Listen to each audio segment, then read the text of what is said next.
What are we doing here? And where are we gonna go? It's like we just woke up one morning, and then it's welcome to the show.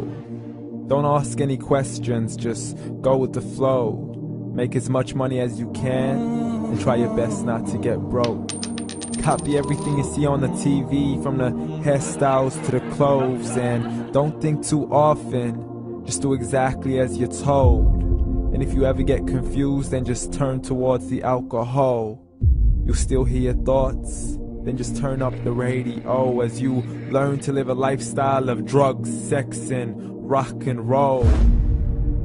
But in all honesty, I just need to know, is there more to the cycle than growing and getting old? Living and dying just to leave behind a happy home and a whole lot of property that somebody else is going to own.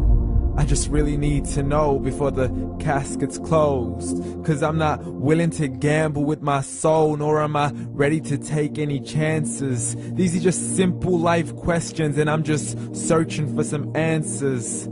Like, what are we doing here? And what is our purpose? How did we get here, and who made us so perfect? And what happens once we go, or is this world all really worth it?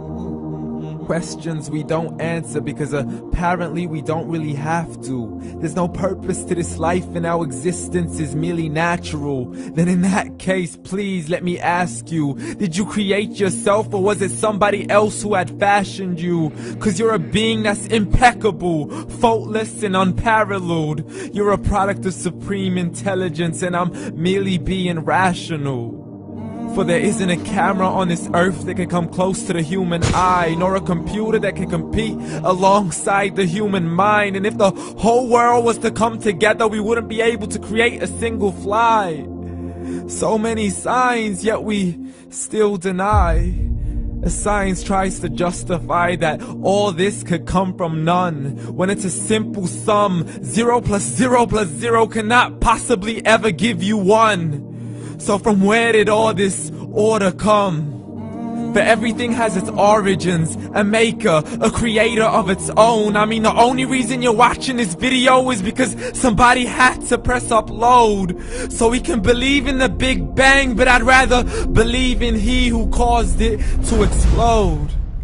Allah, the creator of everything, along with every single soul. The ever-living, the master, the only one who is in control. Unlike his creation, beyond our imagination. And no, he's not a man, nor does he have any partners in association. He's on his own. And no, he did not ever leave us alone.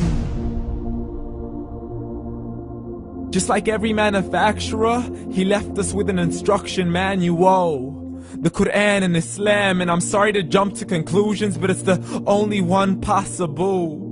The only definition of God is the one and only supreme being. It's logical, a book with 0 contradictions, with miracles that are both scientific and historical, all revealed over 1400 years ago. Like the detailed description of the human embryo. The descriptions of the human embryo in the Quran cannot be based on scientific knowledge in the 7th century. To the mountains as pegs holding firm the earth below, and the 2 seas that don't mix in a complete separate flow. To the planets in orbit, alternating night and day as they stay in flow. The expansion of the universe and the creation of everything from H2O. To the stories of the past and the preservation of Pharaoh. To identifying the lowest point in the land where Persia defeated Rome. The gushing fluid that created man in the glands between the ribs and the backbone. And not a word has changed, it's still the same. So please explain how all this was known over 1400 years ago. To a man who couldn't read or write, as he would recite whatever the angels spoke. And if you still don't believe, please try to come up with something that's even close.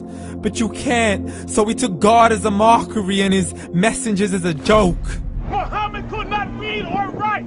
How's somebody who can't read or write gonna start a religion? Dismissed his scriptures as legends and tales of the ancient folk, as we live life according to our whims, desires and hopes. saying this life is the only home we will ever know. We will live then die then simply turn to bones. YOLO! Correction, after the grass dies, the rain arrives and it regrows, and Allah promises to do the same thing to your very soul and bring you back from your very fingertips to your toes, as the all-seeing supreme being watches us so close, and we are surely being tested in our wealth, our health, and our self, and everything that we've been blessed with. So believe, for we will surely be resurrected and be brought back to our Lord and account for every single deed, as He hands us our books and orders us to read. From the bad to the good and everything in between. You yourself are sufficient for your own accountability, so don't be mad at me. You are the one who thought He wouldn't come back to me. I gave you a whole life long to search after me, but you were busy in all that which was temporary. So read, and glad tidings to all those who believed, and if you disbelieve, read. And don't let that day be the first day you find out what your life really means. Read.